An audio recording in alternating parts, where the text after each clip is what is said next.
Hi ಎಲ್ಲರಿಗೂ sweet and spices ರೆಸಿಪೀಸ್ಗೆ ಸ್ವಾಗತ. So ನಾನಿವತ್ತು ಆಲೂ ಕುರ್ಮಾ ಹಾಗೂ ಪೂರಿನ ಮಾಡ್ತಾಯಿದ್ದೀನಿ. ಇದೊಂದು ಒಳ್ಳೆ ಬ್ರೇಕ್ಫಾಸ್ಟ್ ರೆಸಿಪಿ, ಹಾಗೆ ಲಂಚ್ಗೂ ಕೂಡ ತೊಗೊಂಡು ಹೋಗ್ಬೋದು. ಬಾಕ್ಸ್ ರೆಸಿಪಿ ಕೂಡ ಆಗುತ್ತೆ.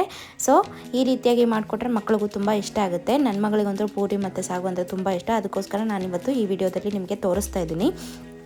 ತುಂಬ ರುಚಿಯಾಗಿ ಕೂಡ ಬರುತ್ತೆ. ಅದಕ್ಕಿಂತ ಮುಂಚೆ ನೀವಿನ್ನೂ ಯಾರ್ಯಾರು ನಮ್ಮ ಚಾನಲ್ಗೆ ಸಬ್ಸ್ಕ್ರೈಬ್ ಆಗಿಲ್ವೋ ಪ್ಲೀಸ್ ಸಬ್ಸ್ಕ್ರೈಬ್ ಆಗಿ, ಹಾಗೆ ಇದೇ ರೀತಿ ನಮಗೆ ಸಪೋರ್ಟ್ ಮಾಡ್ತಾಯಿರಿ.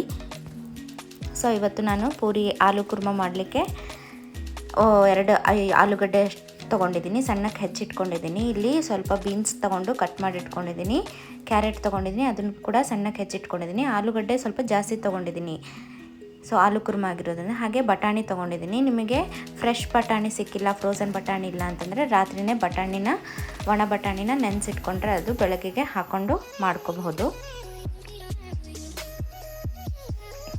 ಹಾಗೆ ಇಲ್ಲಿ ನಾನು ಸಣ್ಣದಾಗಿ ಹೆಚ್ಚಿಟ್ಕೊಂಡಿರೋದು ಈರುಳ್ಳಿ ತೊಗೊಂಡಿದ್ದೀನಿ, 2 ಈರುಳ್ಳಿ, 1 ಟೊಮ್ಯಾಟೊ, ಹಸಿರು ಮೆಣಸಿನ್ಕಾಯಿ, ಕೊತ್ತಂಬರಿ, ಸ್ವಲ್ಪ ಕಾಯಿ, 2 ಗಡ್ಡೆಯಷ್ಟು ಬೆಳ್ಳುಳ್ಳಿನ ಸುಲಿದಿಟ್ಕೊಂಡಿದ್ದೀನಿ, 1 ಇಂಚಷ್ಟು ಶುಂಠಿ ಇಟ್ಕೊಂಡಿದ್ದೀನಿ, ಹಾಗೆ ಸ್ವಲ್ಪ ಪುದೀನ ಕೂಡ ಇಟ್ಕೊಂಡಿದ್ದೀನಿ.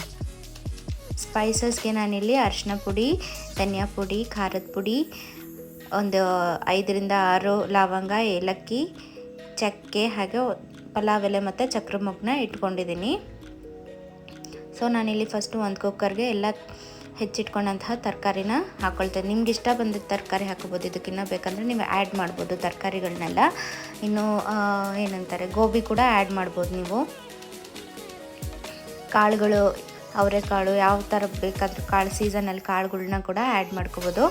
ಸೊ ನಮಗಿಷ್ಟ ಬಂದಂಥ ತರಕಾರಿಗಳನ್ನೆಲ್ಲ ಹಾಕಿ ನಾವು ಮಾಡ್ಕೋಬೋದು. ಇವಾಗ ನಾನು ಲಿಡ್ ಕ್ಲೋಸ್ ಮಾಡಿ 1 ವಿಷಲ್ ಅಥವಾ 2 ವಿಷಲ್ ಆಗೋವರೆಗೂ ಬಿಡ್ತೀನಿ. ಇದನ್ನು ಚೆನ್ನಾಗಿ ಬಾಯ್ಲ್ ಆಗಬೇಕು.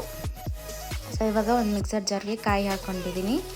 ಕಾಯಿ, ಬೆಳ್ಳುಳ್ಳಿ, ಶುಂಠಿ, ಕೊತ್ತಂಬರಿ ಸೊಪ್ಪು, ಹಸಿರು ಮೆಣಸಿನ್ಕಾಯಿ, ಪುದೀನ, ಇದನ್ನೆಲ್ಲದನ್ನು ಹಾಕ್ಕೊಂಡು ಒಂದು ಪೇಸ್ಟ್ ಮಾಡ್ಕೊಂಡು ಬರೋಣ. ಸೊ ಈ ರೀತಿಯಾಗಿ ಚೆನ್ನಾಗಿ ಫೈನ್ ಪೇಸ್ಟ್ ಮಾಡ್ಕೊಂಡಾದಮೇಲೆ ಈಗ ನಮಗೆ ಕುಕ್ಕರು 1 ವಿಷಲ್ ಆಗಿದೆ, ಸಾಕು. 1 ವಿಷಲ್ ಆದರೆ, ಯಾಕಂದರೆ ಚಿಕ್ಕದಾಗಿ ಹೆಚ್ಕೊಂಡಿರೋದ್ರಿಂದ 1 ವಿಷಲ್ ಸಾಕು. ಓಪನ್ ಮಾಡಿ ನೋಡೋಣ.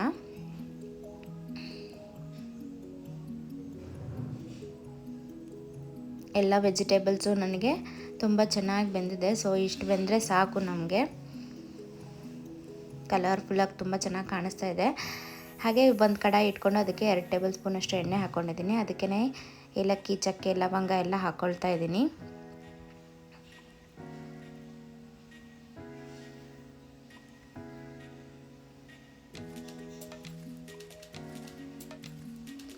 ಅದೆಲ್ಲ ಎಣ್ಣೆಯಲ್ಲಿ ಅದ್ರದ್ದು ಫ್ಲೇವರ್ ಬಿಟ್ಕೋಬೇಕು. ಅದೆಲ್ಲ ಫ್ಲೇವರ್ ಬಿಟ್ಕೊಂಡ್ಮೇಲೆ ಅದಕ್ಕೆ ನಾವಿವಾಗ ಈರುಳ್ಳಿ ಕೂಡ ಆ್ಯಡ್ ಮಾಡೋಣ.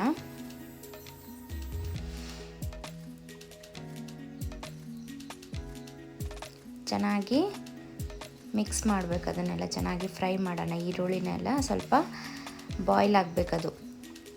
ಕಲರ್ ಚೇಂಜ್ ಆಗಿದೆ ನೋಡ್ಬೋದು ನೀವೀಗ ಈರುಳ್ಳಿ. ಇವಾಗ ನಾವು ಇದಕ್ಕೆ ಟೊಮ್ಯಾಟೊ ಕೂಡ ಆ್ಯಡ್ ಮಾಡೋಣ.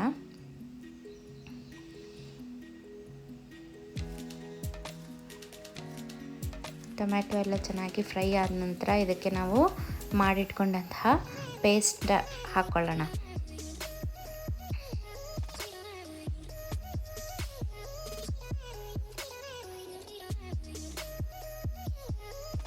ಪೇಸ್ಟ್ ಹಾಕ್ಕೊಂಡು ಚೆನ್ನಾಗಿ ಮಿಕ್ಸ್ ಮಾಡೋಣ. ಅದನ್ನು ಹಸಿ ವಾಸನೆ ಎಲ್ಲ ಹೋಗ್ಬೇಕು, ಆ ರೀತಿಯಾಗಿ ಫ್ರೈ ಮಾಡ್ಕೋಬೇಕು. ಇದನ್ನು ಈ ರೀತಿಯಾಗಿ ಫ್ರೈ ಮಾಡ್ಕೋಬೇಕು. ಸೊ ಈಗ ತಗೊಂಡಂತಹ ಗರಂ ಮಸಾಲ, ಧನಿಯಾ ಪುಡಿ, ಅರಿಶಿನ ಪುಡಿ, ಖಾರದ ಪುಡಿ ಎಲ್ಲದನ್ನು ಹಾಕ್ತಾಯಿದ್ದೀನಿ. ಹಾಕ್ಕೊಂಡು ಒಂದು ಒಳ್ಳೆ ಮಿಕ್ಸ್ ಮಾಡೋಣ. ಸೊ ಮಿಕ್ಸರ್ ಜಾರ್ಗೆ ಸ್ವಲ್ಪ ನೀರು ಹಾಕ್ಕೊಂಡು ಉಳಿದಿರುವಂಥ ಪೇಸ್ಟ್ನೆಲ್ಲ ಹಾಕ್ತಾಯಿದ್ದೀನಿ. ಇವಾಗ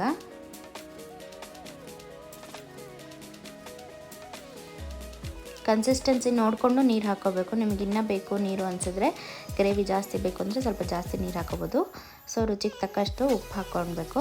ಇಲ್ಲಿ ನೋಡ್ಬೋದು ಚೆನ್ನಾಗಿ ಬಾಯ್ಲ್ ಆಗ್ತಾಯಿದೆ, ಕುದಿ ಬರ್ತಾಯಿದೆ. ಹಾಗೆ ಎಣ್ಣೆ ಎಲ್ಲ ಮೇಲ್ಗಡೆ ಸೈಡಲ್ಲಿ ಬರ್ತಾಯಿದೆ. ಈ ಥರ ಬರಬೇಕು. ಆ ಥರ ಬಂದಾಗ ನಮಗೆ ನೆಕ್ಸ್ಟು ವೆಜಿಟೇಬಲ್ಸ್ ಹಾಕ್ಕೊಳ್ಳೋಣ.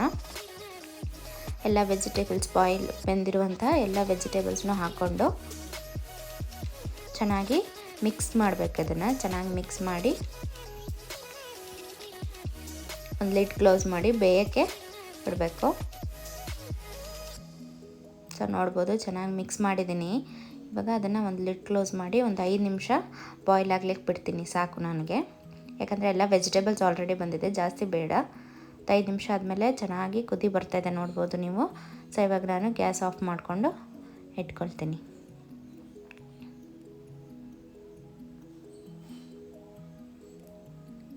ಹಾಗೆ ನಾನಿಲ್ಲಿ ಗೋಧಿ ಹಿಟ್ಟನ್ನ ಸಾಫ್ಟಾಗಿ ನಾದಿ ಇಟ್ಕೊಂಡಿದ್ದೀನಿ. ನೋಡಿ ಈ ಥರ ಪ್ರೆಸ್ ಮಾಡಿದರೆ ಒಳಗಡೆ ಹೋಗಬೇಕು, ಅಷ್ಟು ಸಾಫ್ಟಾಗಿ ನಾದಿದ್ದೀನಿ. ಈಗ ಚಿಕ್ಕ ಚಿಕ್ಕ ಉಂಡೆಗಳನ್ನಾಗಿ ಮಾಡಿಟ್ಕೊಳ್ತಾ ಇದ್ದೀನಿ. ಎಲ್ಲ ಉಂಡೆಗಳನ್ನೂ ಮಾಡಿಟ್ಕೊಂಡಿದ್ದೀನಿ. ಹಾಗೆ ಇದನ್ನು ಒಂದು ಮಣೆ ಮೇಲೆ ಇಟ್ಕೊಂಡು ಲಟ್ಟಿಸ್ಕೊಳ್ತಾ ಇದ್ದೀನಿ. ಪೂರಿ ಮಾಡುವಾಗ ಲಟ್ಟಿಸುವಾಗ ಒಂದು ತುಂಬ ಒತ್ತಿ ಲಟ್ಟಿಸ್ಬಾರ್ದು, ಪ್ರೆಷರ್ ಹಾಕಬಾರ್ದು, ಲೈಟಾಗಿ ಲಟ್ಟಿಸ್ಬೇಕು. ಆವಾಗ ಚೆನ್ನಾಗಿ ಪೂರಿಗಳು ಉಬ್ಬಿ ಬರುತ್ತೆ. ಪ್ರೆಷರ್ ಹಾಕಿದರೆ ಫುಲ್ ಫ್ಲ್ಯಾಟ್ ಆಗಿಬಿಡುತ್ತೆ. ಸೊ ಹಾಗಾಗಿ ಲೈಟಾಗಿ ಪ್ರೆಷರ್ ಕಮ್ಮಿ ಹಾಕಿ ಲಟ್ಟಿಸ್ಬೇಕು. ಸೊ ಇವಾಗ ಎಣ್ಣೆ ಕಾದಿದೆ, ಅದಕ್ಕೆ ನಾನು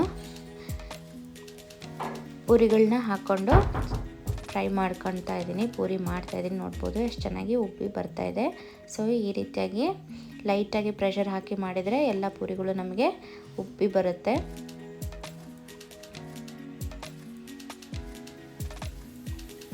ಸೊ ನಾನಿಲ್ಲಿ ಎಲ್ಲ ಪೂರಿಗಳನ್ನ ಕರೆದು ಇಟ್ಕೊಳ್ತಾ ಇದ್ದೀನಿ.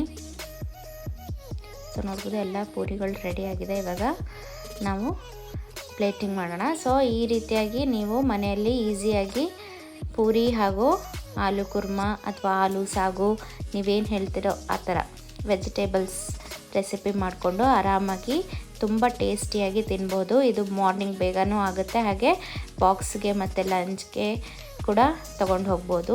ಬ್ರೇಕ್ಫಾಸ್ಟ್ಗೂ ಕೂಡ ತಿನ್ಕೊಂಡು ಹೋಗ್ಬೋದು.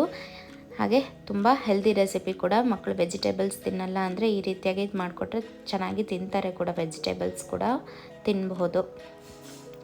ಸೊ ಈ ರೆಸಿಪಿ ನಿಮಗೆ ಎಲ್ಲ ಇಷ್ಟ ಆಗಿದರೆ ಪ್ಲೀಸ್ ಲೈಕ್ ಮಾಡಿ, ಶೇರ್ ಮಾಡಿ ಹಾಗೂ ಕಮೆಂಟ್ ಮಾಡಿ. ಇದೇ ಥರ ರೆಸಿಪೀಸ್ನ ನೀವು ನೋಡಬೇಕು ಅಂದರೆ ನೋಟಿಫಿಕೇಷನ್ಸ್ಗಾಗಿ ನೀವು ಬೆಲ್ ಐಕನ್ನ ಒತ್ತಿ. Thank you.